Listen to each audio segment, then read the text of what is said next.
Bell, thanks. New at 4 staff is moving equipment back into the Unicoi County Animal Shelter more than a year after Hurricane Helene heavily damaged that building. During the flood, supplies and the shelter's foundation were destroyed. Fortunately, all pets and staff were evacuated safely.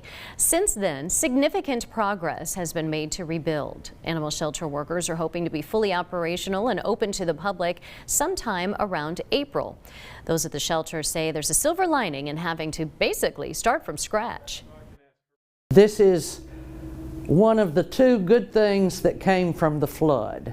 The first was that we were able to get all the animals out, didn't lose any animals, and the second was that we were able to make some changes that needed to be made in the shelter, and so it's going to function a lot better than what it was. The shelter is still taking donations and has an ongoing wish list on Amazon.